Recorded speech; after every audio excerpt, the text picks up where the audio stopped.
Hello everyone.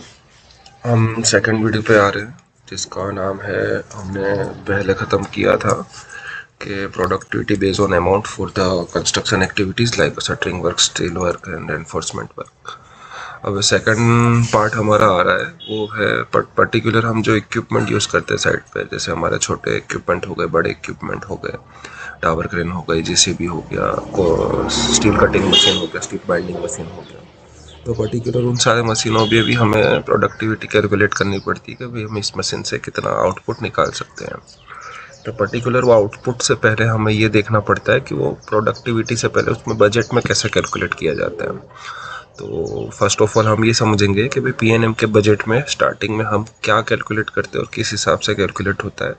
Then हम उसको allocate कैसे करेंगे, देन हम उसकी प्रोडक्टिविटी कैलकुलेशन शीट कैसे बनाएंगे।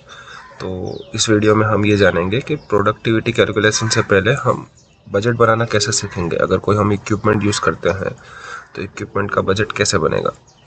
तो इक्विपमेंट के लिए हमें 4 हेड चाहिए, जो क्या है मैं आपको डिटेल में समझाता हूँ। पर्टिकुलर हम एक सीट देखते हैं जो हम लोग मेंटेन करते हैं। मुझे जिस हिसाब से एक्सपीरियंस है उस हिसाब से मैं बता रहा हूँ कि प्लांट एंड मशीनरी कोई भी कंस्ट्रक्शन साइट होती है तो हम दो तरह से इक्विपमेंट हायर करेंगे, या तो हमारा खुद का रहेगा या तो हम एक्सटर्नल हायर करेंगे। अगर हम एक्सटर्नल हायर करते हैं तो क्या कैलकुलेशन लेना है, अगर हमारा इंटरनल खुद का हायरिंग है तो हम क्या उसको कैलकुलेट करेंगे, उसका मतलब एलोकेशन कैसे करेंगे, उसमें कौन से हेड है जिसमें कैलकुलेट किया जाता है। जैसे सपोज समझ लीजिए कोई इक्विपमेंट है तो उसमें हायरिंग या डिप्रिसिएशन चार्ज होगा। हायरिंग चार्ज तब लगेगा जब हम एक्सटर्नल हायर करेंगे, और डेप्रिसिएशन चार्ज तब लगेगा जब हमारा खुद का इक्विपमेंट है पर उसको डेप्रिसिएशन वैल्यू हमें देना पड़ेगा। सेकंड है हमारा ऑपरेशन कॉस्ट। कोई भी इक्विपमेंट है उसमें ऑपरेशन कॉस्ट मीन्स समझ लो कि वो इक्विपमेंट चलाने वाले बंदे से लेके उसके हेल्पर तक की सारी कॉस्ट कैलकुलेट की जाती है। देन आफ्टर हमारा मेंटेनेंस कॉस्ट आएगा कि हम उस इक्विपमेंट को मेंटेन करने के लिए कितना खर्चा और किस हिसाब से उसको मार्जिन लेके चलेंगे। और देन आफ्टर फ्यूल कॉस्ट। तो ये चारों कॉस्ट मिला के हमारा टोटल कॉस्ट बैठता है कोई भी एक इक्विपमेंट के लिए। सपोज सॉरी, जैसे समझ लीजिए कि मैं एक्सटर्नल हायरिंग की बात करता हूँ। तो एक्सटर्नल हायरिंग समझ लीजिए हम पहले कंस्ट्रक्शन साइट चालू कर रहे हैं तो हमें सबसे पहले समझ लीजिए कि जेसीबी लगेगा, देन डंपर लगेगा। अब जेसीबी अब किस हिसाब से है तो आप कैलकुलेट करके देख सकते हो। As a planning team, as a planning manager आपको एक एडवाइस दे देंगे कि पर्टिकुलर हमको ये एक्सकर्शन 3 महीने में ख़त्म करना है या 2 महीने में ख़त्म करना है। तो वो जितने महीने का आपको टारगेट देते तो टारगेट बेस पे हम इक्विपमेंट को लोड करना पड़ता है। सपोज समझ लीजिए कि मेरे पास अभी छोटा सा ही काम है तो मैं खाली एक ही मशीन लोड करूँगा कि भाई मुझे एक जेसीबी मैन चाहिए, और वो मैं डेट 1/1/2026 से लेके 28/2/2026 तक का एलोकेट डाल रहा हूँ। तो वो पर्टिकुलर क्या करेगा कि मुझे बता देगा कि भाई आपका मशीन 2 महीने काम करेगा। अब समझ लीजिए कि मैं एक्सटर्नल हायर कर रहा हूँ तो समझ लो मैं जेसीबी का पेड कर रहा हूँ 85,000 पर मंथ। सॉरी, ज़्यादा हो गया। 85,000 पर मंथ ये मेरा रेंटल हो गया। तो अब ये रेंटल कॉस्ट के अंदर मुझे तो कुछ वापस मिलने वाला नहीं है, तो हम उसमें डेप्रिसिएशन चार्ज 100% लेके चलते हैं। मतलब अगर 85,000 के हिसाब से देखने जाए तो जितने दिन के लिए मेरा इक्विपमेंट चलेगा तो उसका मेरा हायरिंग एंड डेप्रिसिएशन कॉस्ट आया है 1,62,082 रुपये। मतलब इतना पैसा तो मुझे उसको देना ही देना है, चाहे मैं कुछ भी करूँ या ना करूँ।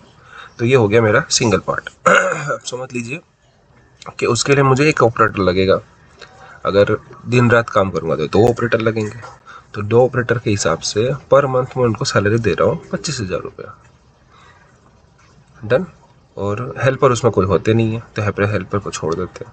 अभी 2 महीना है तो मैं उसमें कोई भी तरह का इंक्रीमेंट नहीं ले रहा हूँ। अगर हाँ आपके जैसे साइट पर अगर ज़्यादा लंबा कोई इक्विपमेंट चल रहा है, जैसे टावर क्रेन हो गया, हमारा मटेरियल होइस्ट हो गया, तो हम कई बार क्या होता है कि एक सेफर साइड के लिए हम उसमें एक एनुअल इंटरेस्ट लेके चलते हैं। जैसे हम इसमें अभी पकड़ लेते हैं 10%, कि भी हमको 10% हर साल इंक्रीमेंट देंगे।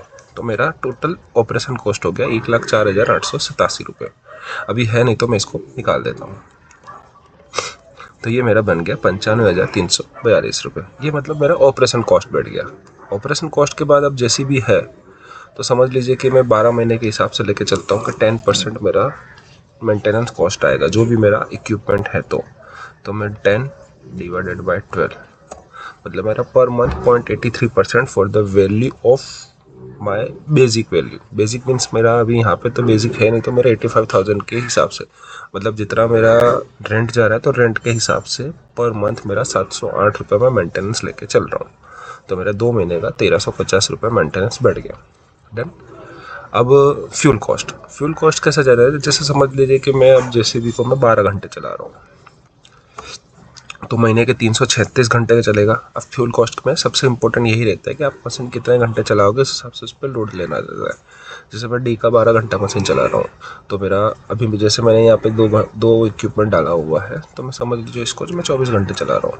नहीं तो मैं समझ लो, हाँ अभी 24 घंटे तो कोई मशीन नहीं चलेगा, पर्टिकुलर 8 और 8 16 घंटे मशीन चला रहा हूँ। तो 16 घंटे के हिसाब से मेरा 488 घंटे महीने में मशीन चलेगा। मशीन को मंथली कैलकुलेट करने के लिए ना 30 लीजिए ना 31 लीजिए, 30.5 ले सकते हैं, तो एवरेज भी पूरे मंथ का इजीली कैलकुलेट हो जाएगा।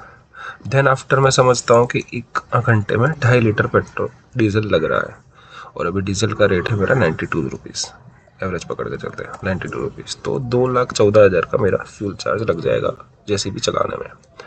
तो ये टोटल मेरा एक्सकवेशन 2 महीने के लिए जैसे भी अगर मैं हायर करता हूँ, तो सारा कॉस्ट मिला के मेरे को 4,72,800 रुपये में पड़ रहा है। तो ये मेरा हो गया एक जेसीबी का हायरिंग कॉस्ट।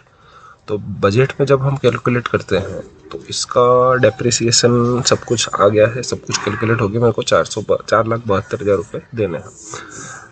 अब सेकंड पार्ट ये रहता है कि ये पैसा आने के बाद अब जैसे भी आप जेसीबी है, तो जेसीबी आप किस चीज़ में यूज़ कर रहे हो, ये 2 महीने के टारगेट में आपको एक प्लान रहता है कि समझ लीजिए कि मैं यूँ समझ रहा हूँ एक्सकावेशन वर्क, बराबर। सेकंड हो गया हमारा शिफ्टिंग वर्क, और थर्ड वर्क हो गया बैक फिलिंग। अभी मोटा मोटी जैसे कंस्ट्रक्शन साइट चालू ही हुई है मेरी, मैं उस हिसाब से लेके चल रहा हूँ। तो अब उसमें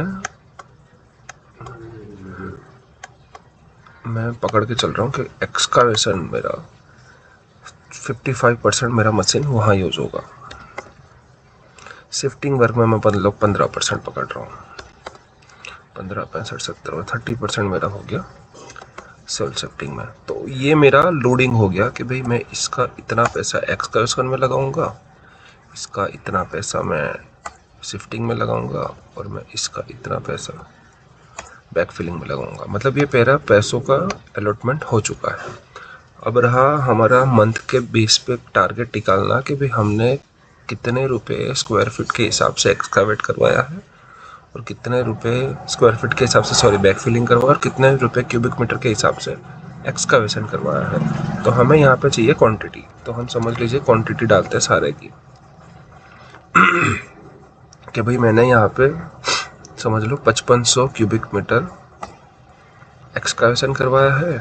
शिफ्टिंग तो मेरा कुछ आएगा नहीं, बट पर्टिकुलर मैं समझ रहा हूँ कि भाई हमने कुछ 1500 टन इक्विपमेंट करवाया है, और बैक फिलिंग हमने किया है समझ लो 1500 स्क्वायर फीट, बराबर। तो ये जब मेरा लोडिंग हुआ तो इस हिसाब से मेरा सीट बना।